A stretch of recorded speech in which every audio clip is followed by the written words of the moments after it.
काल दिवसभर झालेल्या पावसानं नांदेडमधील अनेक घरात पावसाचं पाणी शिरलंय। पावसाची तीव्रता अधिकची असल्यानं आज सकाळपर्यंत अनेक घरातील पाण्याचा निचरा झालेला नाहीये। शहरातील हमालपुरा, विष्णुनगर, दत्तनगर, हिंगोली या भागातील अनेक घरात रात्रभर पाणी साचून राहिलंय। त्यामुळे गोरगरीब लोकांचे संसार उपयोगी साहित्य भिजून मोठं नुकसान झालंय। महापालिका नाले सफाई करत नसल्यानं दरवर्षीच ही परिस्थिती उद्भवत असल्याचा आरोप त्या ठिकाणच्या स्थानिकांनी केलाय। पाणी शिरले आमच्या घरामध्ये, लय आमची परेशानी आहे। आम्हाला लय त्रास आहे, कोणी आम्हाला बघाय सुद्धा नाही। पाणी काढून काढून आम्ही रातभर थकून गेलो। भरपूर पाणी वर्षानं पाणी येते पाऊस, आणि इकडे कोणी लक्ष करत नाहीत। पाणी घरात शिरलं तरी पाणी शिरलं नाही म्हणतात। रातभर पाण्यामध्ये बसून आहेत, पलंगावर बाजावर, कोणाच्या घरी बाज आहे कोणाच्या घरी बाज नाही।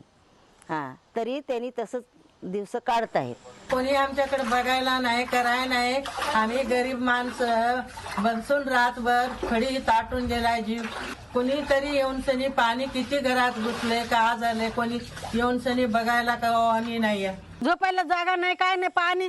पाणी वरून पडलेले आणि घरामध्ये पाणी शिरले एकदम, आणि बाजावर पलंगावर बसून आम्ही रात्र काढलो।